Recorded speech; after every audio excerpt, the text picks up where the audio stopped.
Bueno, se trata de responder algunas inquietudes de ustedes y a las cuales el señor presidente nos instruyó responder.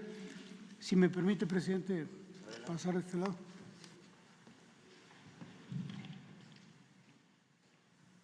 Son algunos asuntos, son 11 concretamente. Pasamos a la primera, por favor. Lo que tiene que ver con la jubilación del señor Romero Deschamps. Bueno, el día 4 de marzo el presidente de la República nos instruyó cancelar las vacaciones que oficialmente tenía el señor Romero Deschamps para proceder a su jubilación. El día 16 de marzo, 12 días después de esa instrucción, el señor Romero Deschamps cobró su primera catorcena como jubilado. A la fecha lleva 4 recibos. Podríamos mostrarlos si me hacen favor. Este es el primero, segundo, tercero, 4 recibos. Instrucción cumplida, señor presidente. La que sigue. El otro tema tiene que ver con una empresa que es filial de Odebrecht, Braskem Idesa.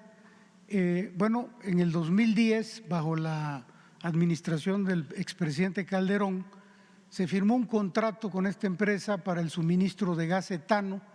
Este contrato era lesivo para Petróleos Mexicanos. Actualmente ya hubo una modificación, se las explico. El contrato original nos obligaba a entregar 66,000 barriles diarios de etano que Pemex no tenía, porque además Pemex tiene unas plantas de etileno donde el etano que tiene lo procesa. Bueno, pues en este caso no teníamos para atender nuestras plantas y ese compromiso. Esto quedó resuelto con el nuevo contrato, con el acuerdo que se hizo con esta empresa. Ahora ya no van a ser 66,000 barriles, van a ser 30,000 y solo por 3 años, a contrapelo del original que nos obligaba a 20 años. Es una primera modificación. Pero además había otro problema, que en caso de que nosotros incumpliéramos en la entrega de los 66,000 barriles, Pemex debió pagar el 200% de penalización sobre el precio comercial del etano. Esto también se modificó y actualmente hay penas equitativas y bilaterales en condiciones justas de mercado.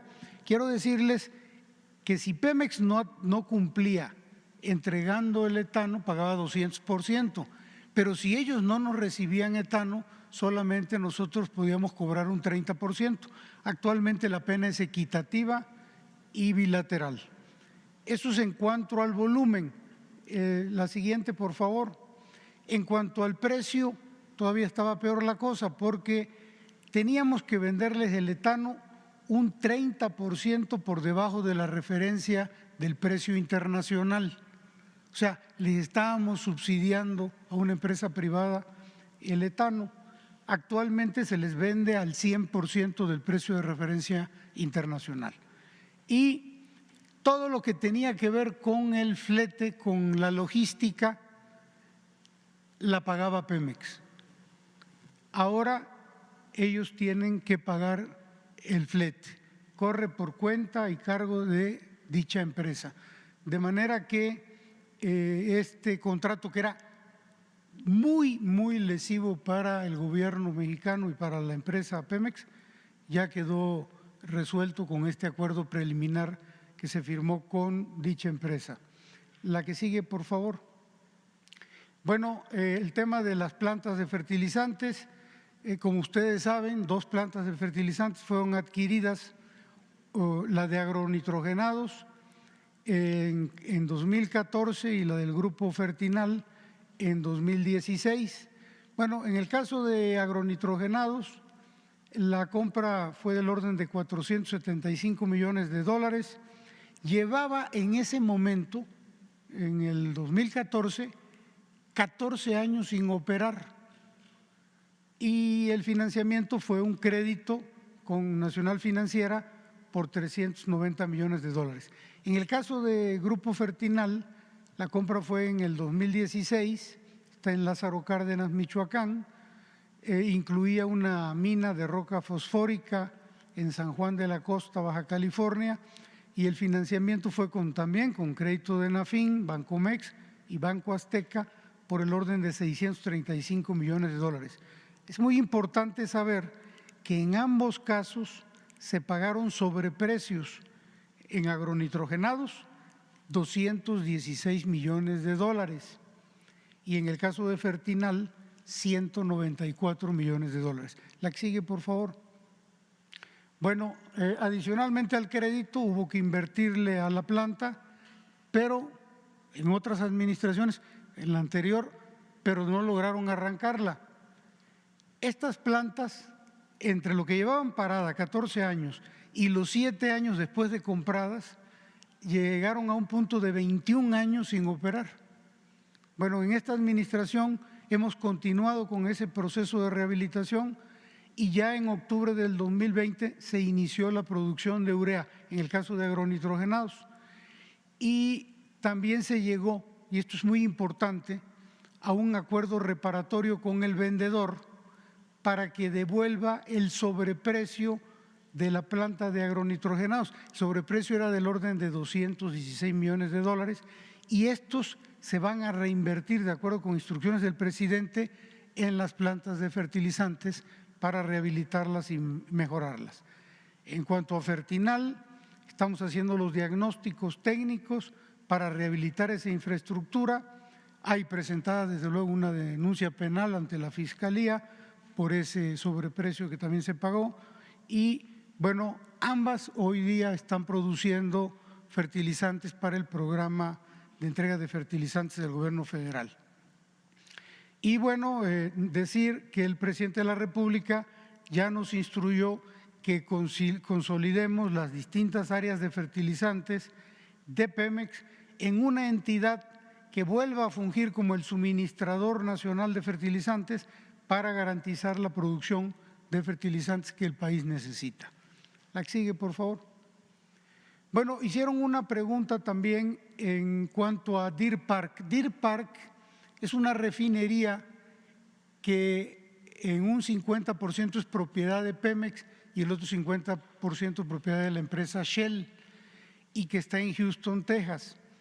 Decían cuando hicieron el cuestionamiento que esta empresa estaba manejada por una filial de Pemex que se llama PM Holdings y que estaba en los Países Bajos, tenía su domicilio fiscal y que tenía la tesorería centralizada allá.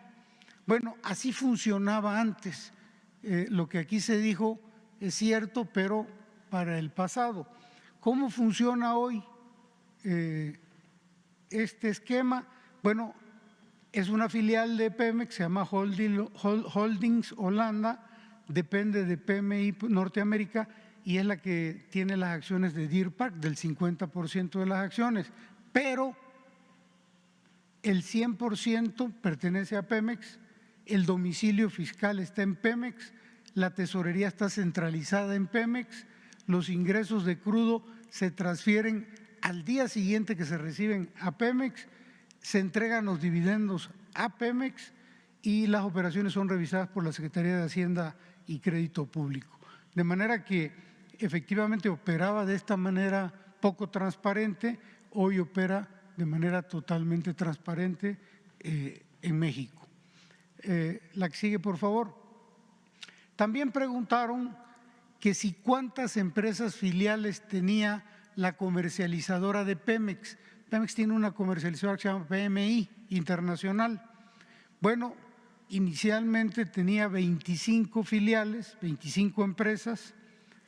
Hemos transferido o consolidado 5, fusionado, hemos reducido 8, quedan al día de hoy 12 y la meta es llegar a 10. Algunos de ustedes podrían preguntar, ¿y por qué no se desaparecen todas? Bueno, porque estas 10 empresas que aquí aparecen, cada una de ellas tiene una función específica que no es fácil de eliminar. Algunas son dueñas de acciones, otras están operando, otras tienen almacenamientos, otras son propietarias de ductos. En fin, creemos que esto sería lo ideal para trabajar de manera eficiente. La que sigue, por favor. Bueno, el presidente habló en días pasados de una planta coquizadora que se va a construir en Tula. Aquí hacer un poquito la historia, muy breve, de decir que en México, de las 6 refinerías que existen, 3 no están reconfiguradas. Esto quiere decir que dentro de lo que producen, un porcentaje muy importante es combustóleo. El combustóleo es un producto de la refinación que alcanza un precio inferior al crudo que le da origen. Es decir, metemos crudo de $58 y sacamos un combustóleo, un porcentaje en combustóleo que tiene un precio menor al valor del crudo. Por eso, construir una coquizadora en Tula nos va a permitir procesar el 90% del combustible que hoy produce la refinería de Salamanca y que produce la propia refinería de Tula. ¿Qué beneficio va a traer esta coquizadora?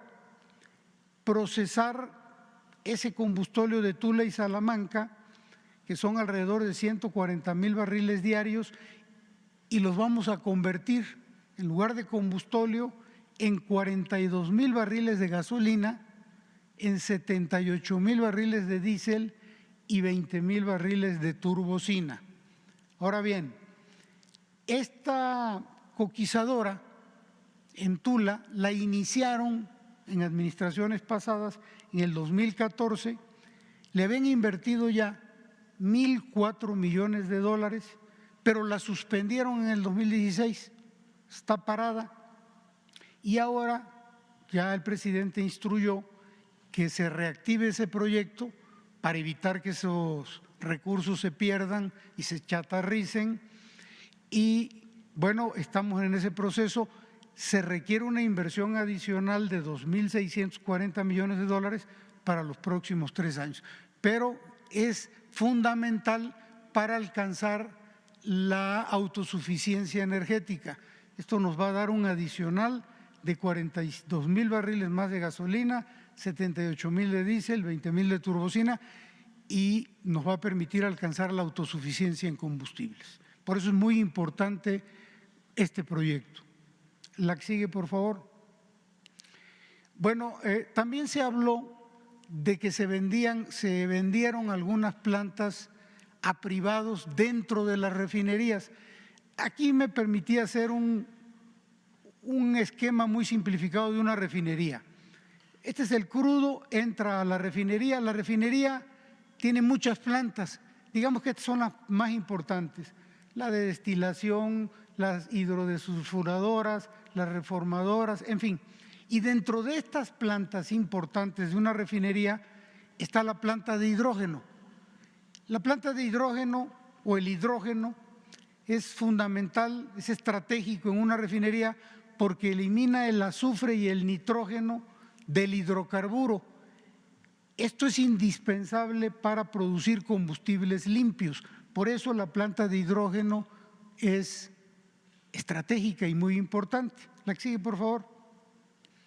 En el gobierno anterior se tenía la intención de vender todas las plantas de hidrógeno de las 6 refinerías. Solo alcanzaron a vender Tula y Salamanca y Madero. De hecho, vendieron también Cadereyta. Pero en esta administración cancelamos esa venta desde el principio. En realidad tenían vendida 3.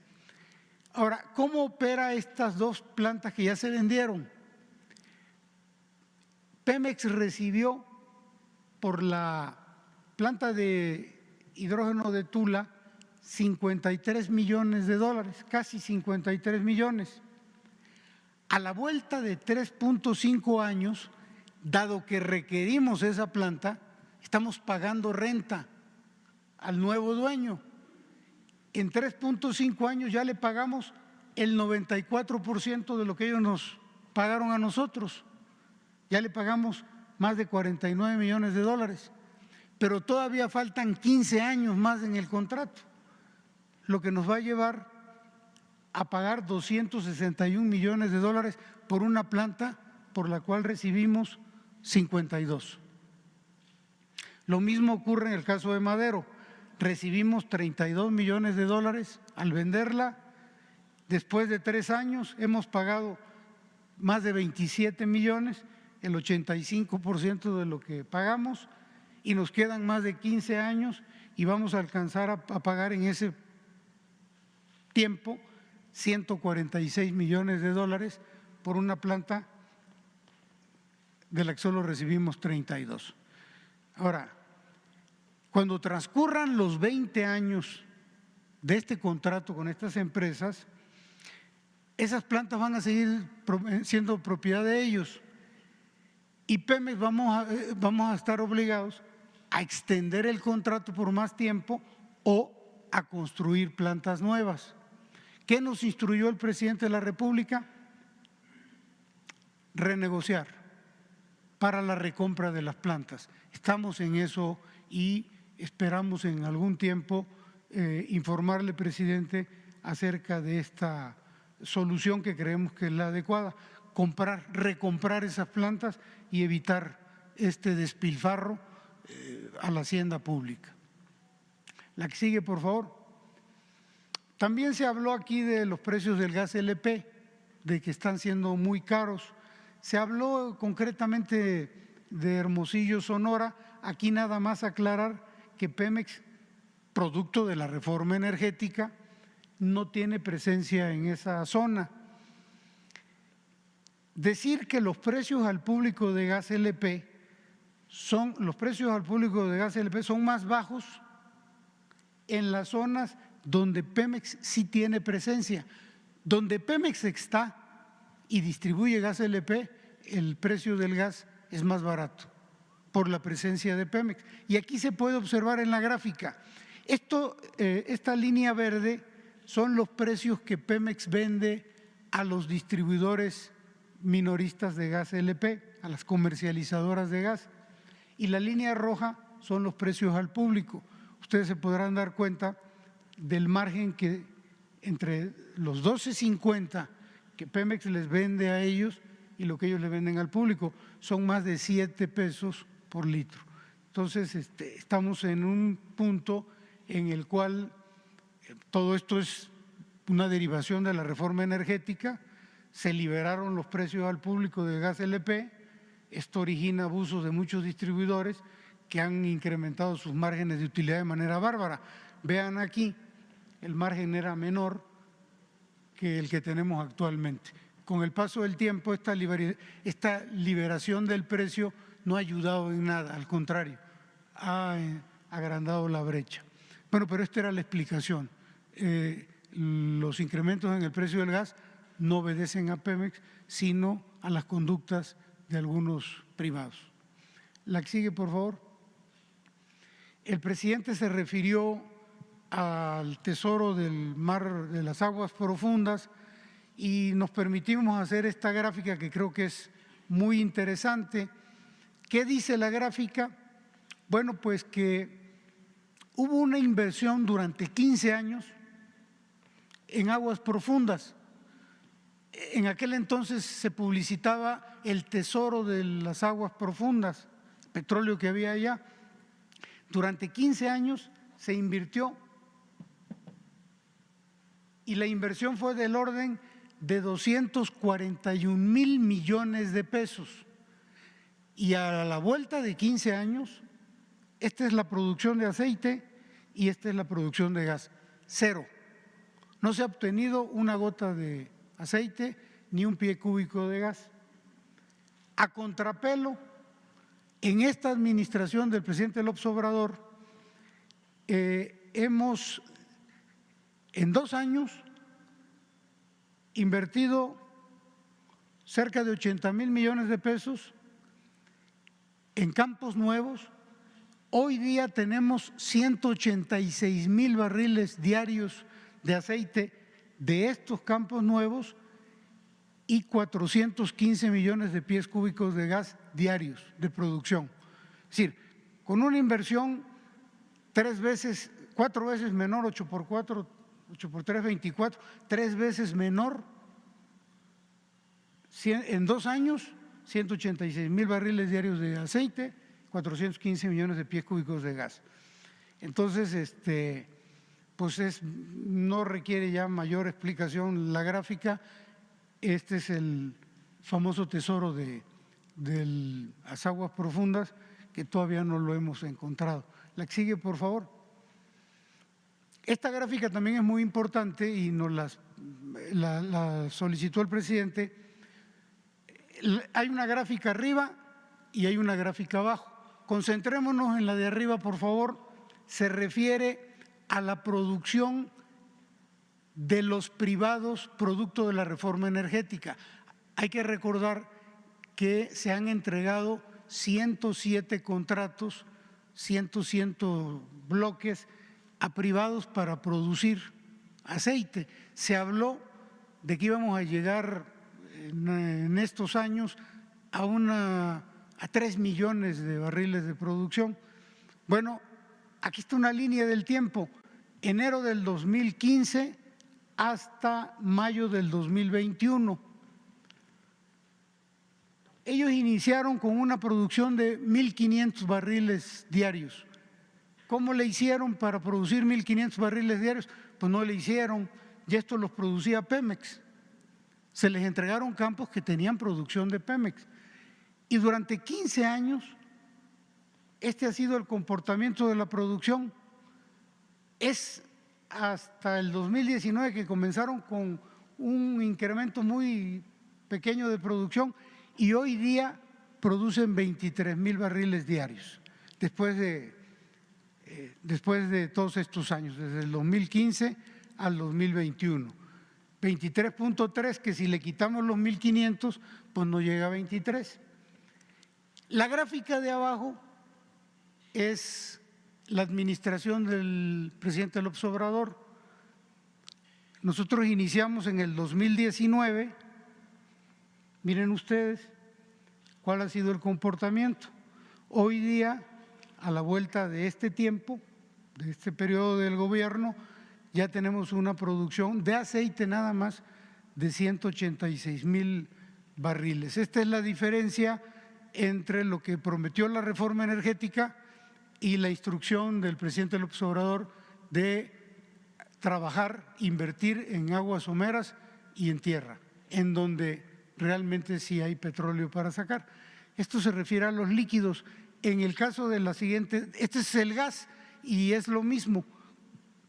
Comenzó con la reforma energética, los privados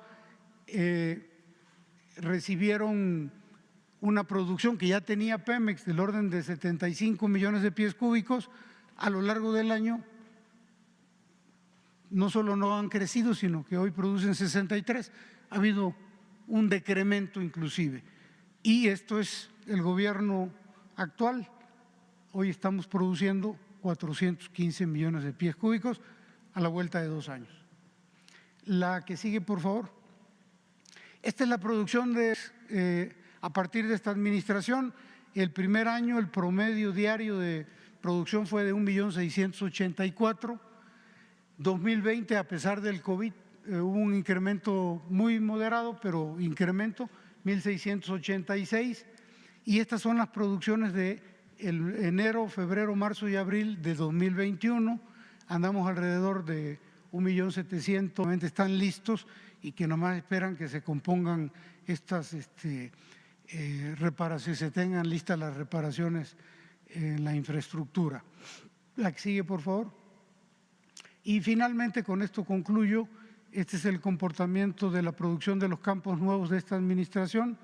Desde enero del 2019 empezó un incremento que ha sido paulatino y que el día de hoy ya refleja 186,000 barriles al día 11 de mayo.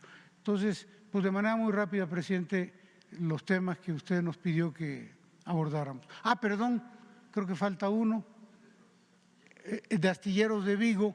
Ese es un tema que también es interesante porque en la administración anterior, Pemex, por alguna razón, un funcionario hizo una gira en España, le platicaron que en España había un astillero que estaba en problemas, de hecho estaba cerrado, estaba quebrado.